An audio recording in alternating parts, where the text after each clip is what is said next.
नमस्कार दोस्तों, हमारे YouTube चैनल में आपका स्वागत है। आज हम बात करेंगे एक ऐसी प्रथा जिसका नाम है मौताना प्रथा।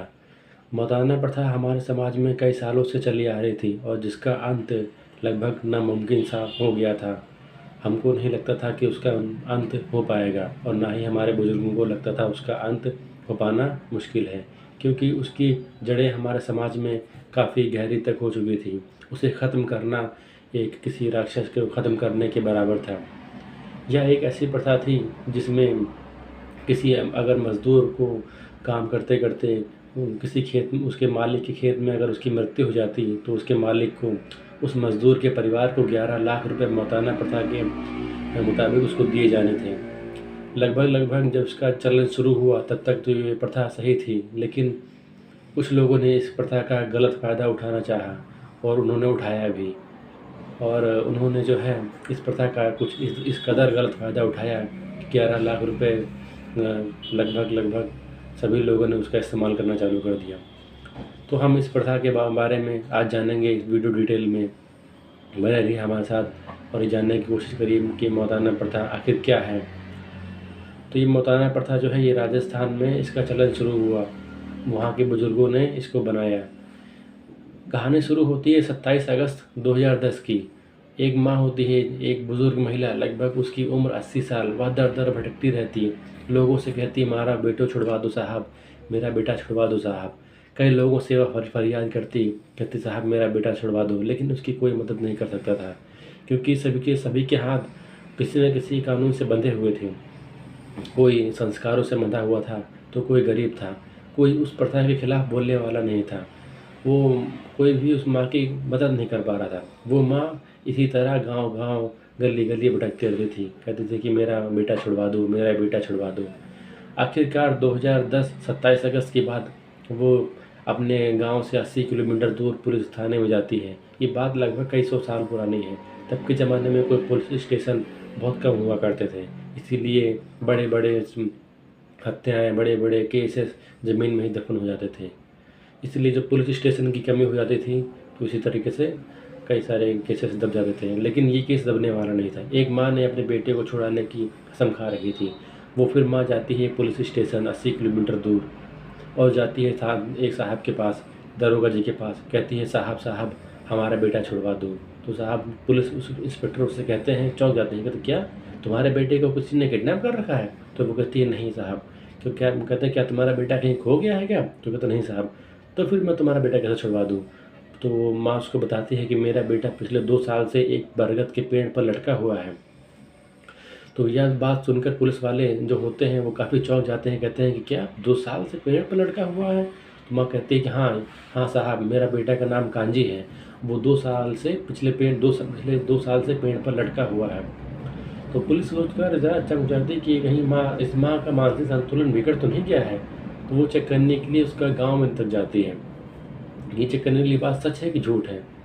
पुलिस आखिरकार जब गाँव में उसके जाती है तो देखती है कि हाँ, सच में एक बरगद के पेड़ के ऊपर, उसी पेड़ पर एक कंकाल लगभग 2 साल से सड़ा हुआ, उसके ऊपर फटे पुराने कपड़े वो पेड़ से लटक रहा था। तो पुलिस काफ़ी पहले तो उसको देखकर काफ़ी चौंक जाती है, काफ़ी डर जाती है कि आखिर ये कैसा मामला है? ये लाश पेड़ पर टंगी है। तो पुलिस आदेश देती है कि इस लाश को उतारो।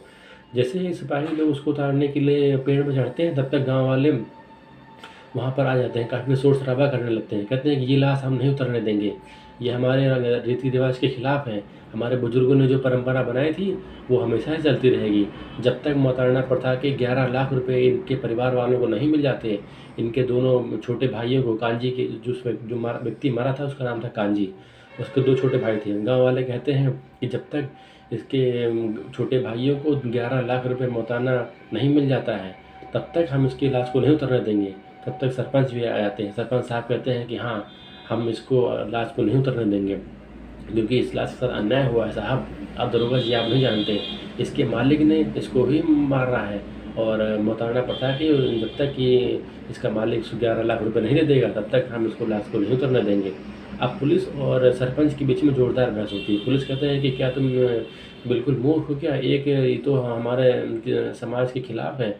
ये कम से कम इंसानियत बरती है, इसके माँ बेचारी परेशान है। वैसे तो बाद में मिलते रहेंगे, लेकिन सरपंच और गाँव वाले उसको नहीं लाश उतारने देते हैं। फिर आखिरकार तब तक उसके दोनों भाइयों को बुलाया जाता है। भाई भी आ जाते हैं, कहते हैं साहब हमको 11 लाख रुपये मौदाना के हिसाब से चाहिए, जब तक हमको नहीं मिलेंगे तब तक हम लाश को नहीं उतरने देंगे। अब जब उसके भाइयों ने ही बोल दिया था कि हम लाश को नहीं उतरने देंगे, तो पुलिस वाले क्या करें। माँ और बेटे में बहस हो जाती है। माँ कहती है बेटा ये तो तुम्हारा बड़ा भाई है, कम से कम इसका अंतिम संस्कार तो कर लेने दो, मौताना के पैसे आपको बाद में भी मिल जाएंगे।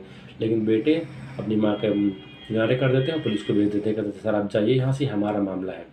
फिर सरपंच और पुलिस के बीच में जब बहस हो रही थी, तो पुलिस कहता है कि सरपंच से मुझे ये लाश ले जाने दो, लेकिन सरपंच उसको नहीं ले जाने देता है। सरपंच उससे कहता है अगर ये लाश आपको ले जानी ही है तो उस रतन को आप ले जाइए, क्योंकि रतन की वजह से ही इसकी मौत हुई है। रतन जो होता है वो उसका कांजी का मालिक होता है। रतन क्या, पुलिस कहती है रतन कौन है। सरपंच उसको बताता है रतन ही इसका मालिक है, वही उसी ने इसको मारा है, उसी ने इसको मजबूर किया है आत्महत्या करने पर। अब पुलिस जो है रतन के पास जाती है। जब वो रतन के पास जाती है तो लोग बताते हैं कि रतन तो यहाँ पिछले 10 साल से नहीं रह रहा है। तो रतन जो है गांव छोड़ के भाग जाता है, क्योंकि उसको डर होता है कहीं हमसे मौताना की रकम वसूली ना जाए। अब रतन को ढूंढने के लिए पुलिस काफ़ी मशक्क़त करती है। खैर आखिर रतन जो होता है अब गांव से काफ़ी दूर रहता होता है, वो रतन पकड़ा जाता है। आखिर रतन के पास जब पुलिस जाती है, छानबीन करती है, जांच पड़ताल करती है, रतन बताता है कि साहब कांजी को मैंने नहीं मारा है। और वो काफ़ी ईमानदार व्यक्ति था, वो काफ़ी मजबूत व्यक्ति था, और वो बहुत ही मेहनती व्यक्ति था, वो आत्महत्या कर ही नहीं सकता है। और आप बताइए अगर उसने आत्महत्या की होती तो क्या कोई व्यक्ति अपने आप को बोरी में भर के आत्महत्या करेगा। ये सरासर मर्डर है साहब, ये मर्डर है। ज़रूर उसकी किसी ने हत्या करी है, और मौताना की रकम वसूलने के लिए इल्ज़ाम मुझ पर डाल दिया गया है। साहब ये मौताना की रकम जो है 4 लोगों में बटेगी। पहला तो ये सरपंच में, दूसरा उसकी पत्नी, और 2 उनके भाई। ये चारों में ही उनकी जो मौताना की रकम है ये बटेगी। ये जब मुझसे मौताना की रकम वसूलना चाहते हैं, इसीलिए उन्होंने उसकी हत्या करके मुझ पर डाल दिया है। जो उसकी पत्नी है उसी ने ही इसकी हत्या करवाई है। उसकी पत्नी का नाम पन्ना है। अब पुलिस जो है पन्ना के पास जाती है। पन्ना के पास जब जाती है तो पन्ना उसको मिलती है। पन्ना कहती हैं साहब हमने इसको नहीं मारा है, साहब हमने नहीं मारा है इसको। कांजी की डेथ जो हुई है ये किसी ने उसको हो सकता है मारा हो या आत्महत्या की हुई, ये मुझे नहीं मालूम, लेकिन उसकी जो लाश है सबसे पहले जिसने उसको देखी हो सकता है वो आपको कुछ बताए। तो पुलिस कहती है सबसे पहले लाश किसने देखी थी। पन्ना से पूछती है, तो पन्ना उसको बताती है सबसे पहले लाश उसके दोनों छोटे भाइयों ने देखी थी। उन्होंने ही पूरे गाँव में शोर मचाया कि हाँ कांजी को लटका दिया है। अब पुलिस उनके दोनों भाइयों को उठाती है। जब उनके दोनों भाई भानु और केदार उनके दोनों नाम होता है, जब भानु और केदार को उठाती है तो वो बताते हैं कि साहब हमने कांजी को नहीं मारा है, वो तो हमारा छोटा भाई था, आखिर हम उसको क्यों मारेंगे। दरअसल बात ये हुई जब कांजी गांव में हमको दिखना बंद हो गया था, तो हमने एक बार सरपंच से पूछा कि सरपंच साहब कांजी आखिर गया कहाँ है, क्या आपने उसको देखा है। तो सरपंच साहब कहते हैं कि पहले हमारे खेत का कुआँ खोदो चल के, अगर तुम कुआँ को खोदते हो तो उसके बाद तुमको बताएंगे कांजी कहाँ है।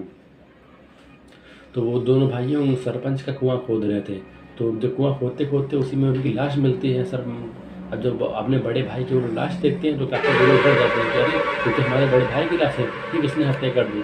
सरपंच भी वहाँ पर डर जाता है कि आखिरकार किसने मेरे कुएँ में इनकी हत्या करके डाल दिया कांजी की। तो सरपंच बताते हैं चलो ऐसा करते हैं, इसकी हत्या का जो इल्ज़ाम है उसके मालिक रतन के ऊपर डाल देते हैं। तो ऐसा क्या होगा, हम लोगों का मौताना की रकम मिल जाएगी और 11 लाख रुपए मिल जाएंगे। इसमें मैं तुम्हारी हेल्प करूँगा, तुम मुझे 2 लाख रुपए दे देना, बाकी 9 लाख रुपए तुम दोनों लोग आपस में बांट लेना। ठीक वैसे ही वो लोग दोनों भाई करते हैं।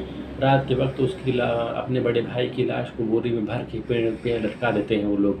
और सुबह होते ही सरपंच और उसके दोनों भाई जाके रतन के ऊपर हल्ला बोल देते हैं कि तुमने इसको मारा है, तुम्हारी वजह से इसकी जान गई है, चलो अब मताना क्या पैसे तुम इसके दो, नहीं तो ये हो जाएगा वो हो जाएगा। बहुत ही बवाल हो जाता है उन दोनों के बीच में।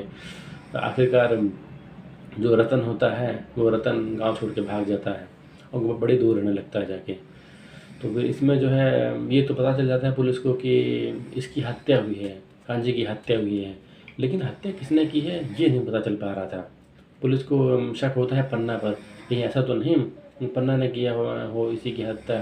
तब तक पुलिस को एक फ़ोन आता है कि साहब पन्ना की बीवी एक व्यक्ति के साथ वो कहीं घूमने गई है, वो कहीं वो मिलती-जुलती है, कहीं ऐसा तो नहीं इसके यार ने ही उसकी हत्या की हो। अब पुलिस को जो है पूरा शक पन्ना के ऊपर जाता है कि आखिरकार पन्ना जो है अपने प्रेमी से मिल कर के अपने पति की हत्या करवाई है। अब पुलिस जाती है पन्ना के पास, कहती है कि तुमने अपने प्रेमी से हत्या करवाई है? तो उसके प्रेमी का नाम सियाराम होता है। तो पन्ना कहती है नहीं साहब, सियाराम तो उसने हत्या नहीं की है। जब बात ये है कि मेरे सियाराम से कुछ ऐसे लव हुआ, क्योंकि जब मेरे पति की हत्या हो गई थी तो मैं बेसहारा हो गई थी, मुझे कोई सहारा करने वाला नहीं था। और आप तो जानते हैं कि औरत जात को एक मर्द की सहायता की हमेशा आवश्यकता पड़ती है। उस वक्त कांजी का जीजा जिसका नाम होता है सियाराम, वो मेरे लिए भगवान बन के सामने है। उसने मेरी काफ़ी हेल्प की, तब से मैं इससे प्यार करती हूँ साहब। और सियाराम ने इसकी हत्या नहीं की है, इसकी हत्या किसी और ने की है। फिर पुलिस काफ़ी सोच में पड़ जाती है कि आखिर इसकी हत्या की तो किसने की है। तब तक कि पुलिस पन्ना से बात ही कर रही होती है, तब तक उपेंद्र आ जाता है। उपेंद्र पुलिस से काफ़ी झिझक जाता है, काफ़ी झगड़ा करने लगता है कि क्या आप मेरी बहन को क्यों परेशान कर रहे हैं? आपको अगर किसी को पकड़ना ही है तो उस सरपंच को जाके पकड़िए, जो कि मेरी बहन का आए दिन रेप करता था, उसके साथ गलत काम करता था। अब पुलिस से कहते हैं कि आखिरकार ये क्या है, ये क्या मामला है? तो पुलिस जो पन्ना होती है उसकी पूरी बात बताती है कि मेरा पति जो है काफ़ी शराबी व्यक्ति था और वो सरपंच के कर्ज तले दबा हुआ था। सरपंच ने उसको 2 लाख रुपए दिए थे मेरे पति को, और एक दिन सरपंच ने मेरे पति को बहला फुसला कर मेरे पति से बोला तुम जा कर के अपनी पत्नी को ले आओ, मुझे कुछ बात करनी है। जब मैं वहाँ गई तो उसने मेरे साथ गलत काम किया, और जब सुबह मेरे पति को पता चला कि सरपंच ने मेरी पत्नी के साथ गलत काम किया है तो काफ़ी वो गुस्से में सरपंच से बताने का, लेकिन सरपंच ने उसकी दारू की कमज़ोरी को अच्छे से वो समझ चुका था। उसने मेरे पति को 2 बोतल दारू दी और कुछ पैसे दिए, बोले कि तुमने मुझसे 2 लाख रुपए ले रखे हैं, क्या मैंने तुमसे कभी पैसे मांगे? तो मेरे पति ने कहा नहीं। उसने मेरे पति की कमज़ोरी को समझ रखा था सरपंच ने मेरे पति को 500 रुपये दिए और वो रोज़ दारू देता था। कहता था कि तुम इसी तरीके से रोज़ अपनी बीवी को मेरे पास लाते रहो और मैं जो है तुम्हारा कर्जा डेली 500 रुपये माफ़ करता रहूँगा। तो यही बात है, जब वो करता रहा काफ़ी दिनों तक। मेरे जब भाई को पता चला कि मेरा जो पति है मेरे साथ इस तरह काम करवाता है, तो उसने एक दिन आया, मेरे पति को अच्छे से मारा पीटा, और झगड़ा उनके मेरे पति और मेरे भाई के बीच में हुआ था। लेकिन मेरे जो भाई ने उसने हत्या नहीं की है। वहीं उपेंद्र कहता है कि साहब मैं अपनी बहन के पति को क्यों हत्या करूँगा? क्या मैं अपनी बहन को विधवा बनाऊँगा क्या? आप खुद सोचिए, एक भाई अपने बहन को कैसे विधवा बना सकता है? अगर आपको किसी को पकड़ना ही है तो आप उसी सरपंच को मारिए जाके, उसने उसको मरवाया है। अब पुलिस काफ़ी परेशान हो जाती है कि यार कि आखिर मारा तो किसने है, किसने मारा होगा उसको। तो पुलिस आखिरकार एक एक्शन लेती है कि हमको जो है अब इस लाश का पोस्टमार्टम करना ही होगा। अब पुलिस जाती है पोस्टमार्टम करने के लिए, काफ़ी पुलिस फोर्स आती है वहाँ पे गांव वालों के साथ में, क्योंकि गांव वाले लाश को उतरने नहीं दे रहे थे। कह रहे थे कि हम लाश को नहीं उतरने देंगे, ये हमारे रीति रिवाज के खिलाफ है। लेकिन फिर भी पुलिस जो है वो लाश को उतरवाती है पेड़ से नीचे और लैब के लिए भेजती है पोस्टमार्टम के लिए। फिर पोस्टमार्टम की रिपोर्ट आती है, उसमें ये बताया जाता है कि किसी ने कांजी के सर पर धारदार हथियार से हमला किया था, जिससे कि उसके सर का जो स्कल होता है वो टूट गया और उसकी मृत्यु हो गई। तो पुलिस को जिन पर शक था उनके घर में छापा मारवाती है और वो सारे हथियार ढूंढे जाते हैं कि शायद किसी के घर में कोई ना कोई सुराग मिल जाए। और कुएं के पास जहाँ पर लाश मिली थी वहाँ पर भी पुलिस से कुछ अच्छी खासी तफ्तीश करती है, कुछ ना कुछ मिले उनको, लेकिन मिलता उन्हें कुछ नहीं है वहाँ कुआं के पास में। और लगभग छोटा सा गाँव था, सभी के घर में उन्होंने जो है अच्छे से जांच पड़ताल की और जो हथियार थे सबके घर से जब्त कर लिए गए। जांच में जब उनके सबके हथियार जब चेक किए गए तो एक लोहार था वहाँ पे, रामू लोहार नाम करके। रामू लोहार के घर से एक कुल्हाड़ी मिलती है जिस पर खून के निशान थे, और वो खून के निशान कांजी की खून के से ही मैच कर रहे थे। अब पुलिस को शक हुआ कहीं ऐसा तो नहीं कि इसी लोहार ने इसकी हत्या की हो।